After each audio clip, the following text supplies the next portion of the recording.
Again, the title is Why Christian Women Need to Stop Waiting on Men. That your first thing I would say out of 3 tips that I'm going to give you, because out of all the things I just said, the first thing I would say to do is start spending time with better guys. They're out there. And why I say that is because many times it all depends on who you dealing with. Okay. Sometimes, you know, I hear women say there are no good guys, there's nothing. So, like I said, you'll go to get fit to try to attract a man, or get fit to try to keep a man, or all them questions above or begin to ask, you know, where are the good men at, or why do they expect so little, or want so much and give so little, and things like that, like I stated before. Well, if you start spending time with better guys and realize they're out there, then it's almost like what I'm saying is you change your atmosphere. It's that old saying that, you put yourself around a positive atmosphere so it can create a positive mind, and you can attract positive people, attract positive things, right? And when you put yourself in a situation where you're around certain environments, then you're going to attract certain environments. Okay. And the first thing you have to do is stop saying there's not good guys out there. Yes, I understand there's women that y'all outnumber us. And I hear a lot say that the numbers are short. Well, maybe it's because one, let's stop looking. Okay. When you stop looking and you change your environment and put your mind focused on God as the number one man in your life, then the men that you would like to come will come through God's grace and mercy, and he will send you the man that you need. And what I would say is just stop looking and just start spending time with better people so you could see that there are good guys out there. Spend time with guys who's just not trying to get in your pants or trying to wine and dine you, or trying to, just get you for whatever. Spend time with guys who you see are trying to put guys through interviews. If you're going to date, put guys through interviews. But then at the same time, like I said, I think the best way to do it is to just chill out and allow God to bring you the man that you need, but put yourself in an environment of men that's doing things, or at least trying. The one thing that I learned about a woman is if she see her man trying and working hard and trying, she'll rock with him. She'll support him and roll with him. So then why put yourself in an environment where men are not trying, but just doing whatever? Nah, sit back, relax, and put yourself in a group of godly men. And I'm not saying it's always going to work out like that, because just because you go to church doesn't necessarily mean every man in there is right. Because hell, the devil sits in church as well, and tries to get you to do things outside of the will of God. But what I'm saying is, you go to churches, go to different classes, go to different places where there's positive people trying to start jobs or start businesses or whatever the case may be, that's leading to positive attitudes, and put yourself in that situation so you can start seeing better and more progressed men that want relationships, that want women that's of God, that want women that's trying to grow relationships in the will of God, that want to go to God individually but grow together, united, and get married under the covenant of God, that wants to unite with another woman and do things that are Christian, like that are godly, like using godly principles. Okay. The second tip I would say is stop being okay with giving so much and receiving so little. Technically you're right. When you give certain things, you should get something back, right? But that ain't how it works.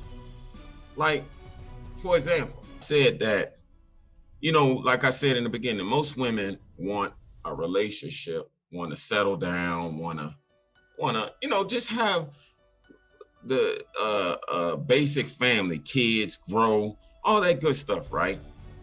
As a man, when I'm looking for a woman, and I ain't saying all men, I'm just going, how about I'll just give you an example. If I'm looking for a woman, I want a woman who has the characteristics of my mom.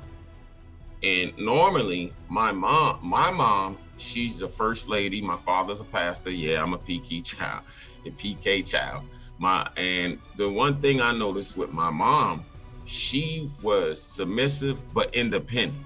She's a counselor, got her degree, she's a doctor and all that stuff, but was submissive to my father. She had his back in the street, but if she had something to say, she would say it at home, right? She took care of all three of us, me, my brother and sister. She made sure the kids were good, took care of home, all that good stuff. So those are characteristics of a woman that I want, right? Now, if my lady, and mind you, we're not married, if my lady is giving me all of those, then why would I need to give you what you want? Why would I need to give you marriage? Why would I need, because I got my dream. I got everything that I want. Does that make sense? So if I have all of that, then I wouldn't need to give you everything you need, because you've allowed my standards to grow while your standards have decreased. So now that they're decreased, I'm just going to give you those decreased standards and milk them out as long as I need to milk them out. Does that make sense? So you want to create a standard where you know your worth, where you know your value. And you want to do that by knowing whose you are, which is God's, so you can know who you are. Because God did not make you in the image of being devalued. He made you as an image of good. He said what he made was good.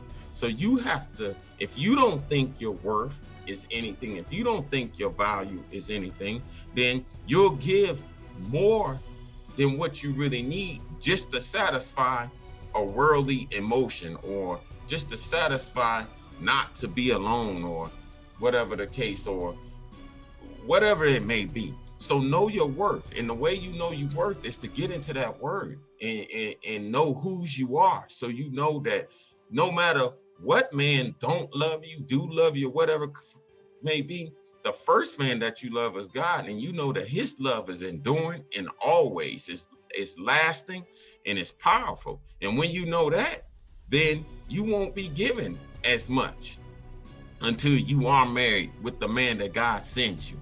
Last point, stop waiting around and start living. Here's the thing I would say. Stop waiting for a man and allow God to bring you the man. See, when you allow God to bring you the man, then you won't even notice he'll come, because you're so busy just serving and doing what you're supposed to do as a woman under God, and living as a woman under God. See, you don't have to chase a man when you have the ultimate man leading your path. You just don't have to do that. What I would say is just pray to God. If this is something that you want, pray to God to ask you to ask him to send you the man that he would like you to have, and that will help